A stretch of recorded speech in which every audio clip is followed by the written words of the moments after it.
Hey guys, welcome to my channel. Today I'm going to be traveling to Toronto, Canada with Copa Airlines, and I'm going to go via Panama, and I am taking a flight from my home base, Aruba, and we will do the Panama flight in about 2 hours, and connecting will be about 5.5 hours flight down to, or up in this case, to Toronto.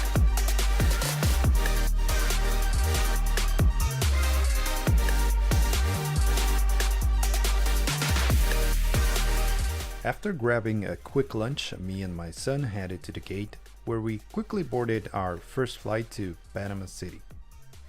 Copa is a Panamanian airline that mostly flies Boeing 737s and is considered as one of the top Latin American airlines. During our flight from Aruba to Panama, we had the opportunity to see the snowy peaks of the Sierra Nevada de Santa Marta in Colombia.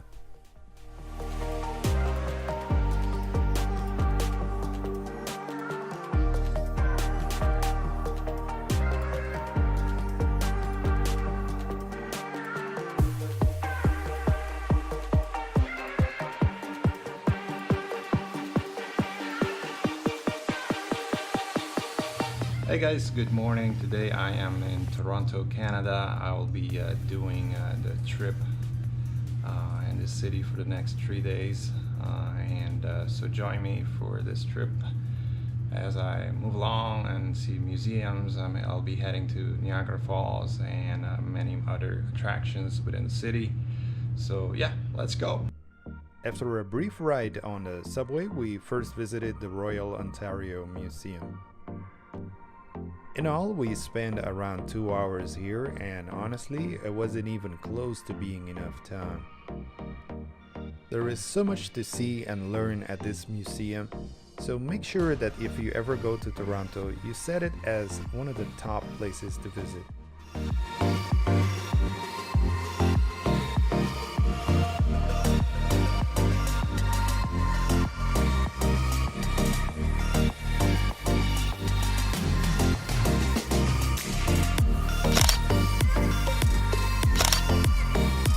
Next, we briefly went past the beautiful old City Hall looking for the Toronto sign. After that, we headed to one of the coolest little parks I have ever seen, Bercy Park. Being a dog lover, I could definitely see myself sitting here, but being on a very tight schedule, we had to move on. Right next to the park is the Gooderham building, which is certainly one of the most photographed buildings of the city. The St. Lawrence Market is also a short walk away, and although we weren't hungry at the time, it was still an experience to see all it had to offer.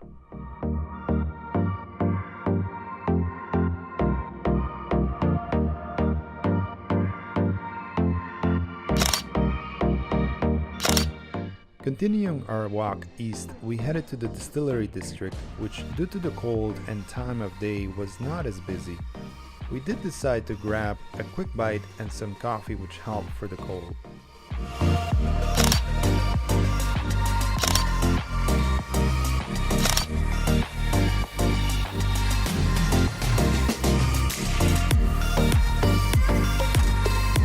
Hey guys, we found like a hidden gem here.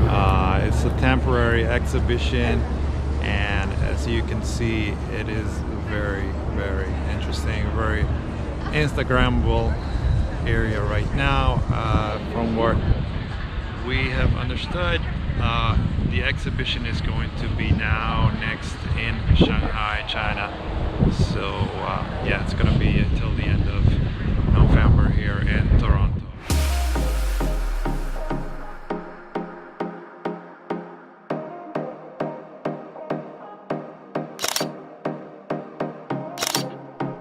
Before going to Toronto, the Graffiti Alley was on my top 3 places to visit, and it certainly didn't disappoint.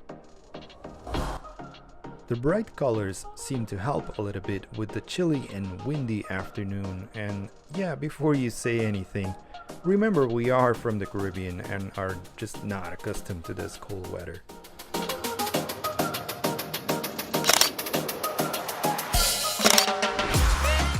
We finished up day one with a haunted walk tour, which was pretty interesting as well. I'll put the link below should you be interested.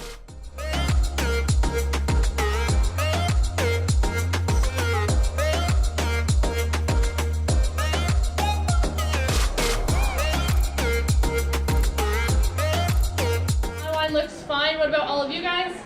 Good? Perfect. The next thing I want you guys to do is drop your nose down into that glass and make a really big smell. They'll give you a nice fresh bottle to replace that one. The next thing is going to be much more prominent now. Tells you it's a nice fresh glass of wine. Guys?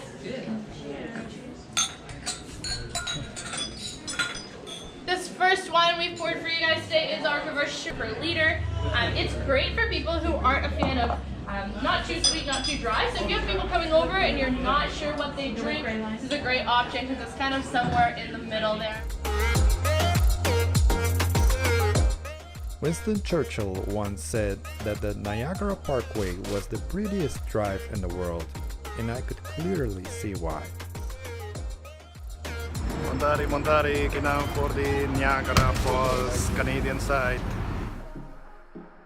After lunch at the Sheraton, we headed down for our boat ride.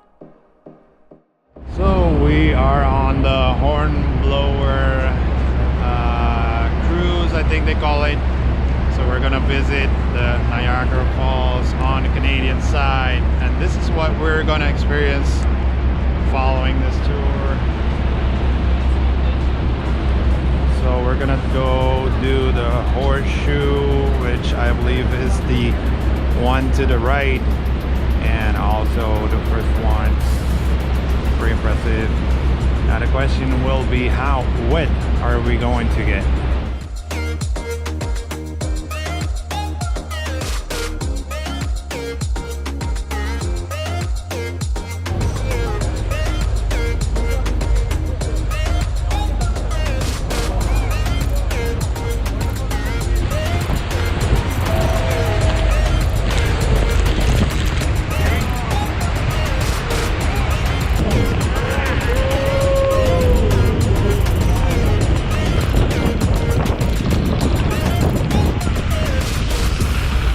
All I can further add is that I felt like one of those reporters during the hurricane season, but certainly quite an experience.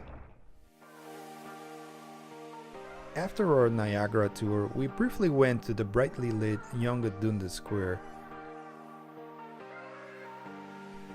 On our last day in Toronto, we visited the Casa Loma, which is said to be the largest castle in North America.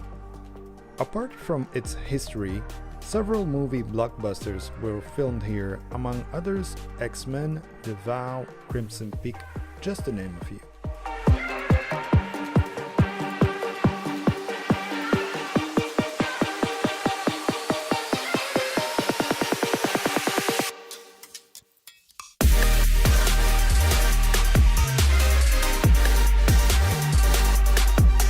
After the tour, we exited the castle via a creepy Halloween-themed underground tunnel.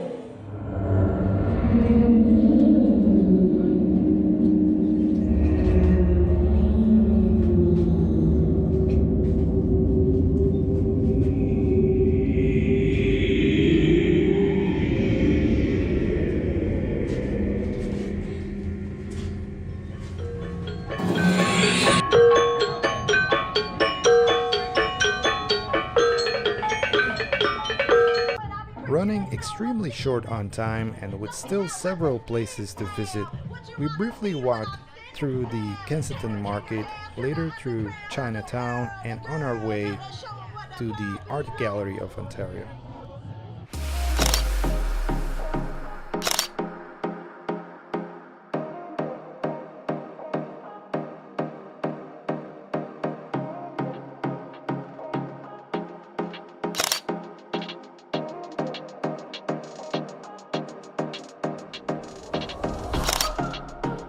Our last night in Toronto started with a virtual reality Star Wars game at the Rec Room.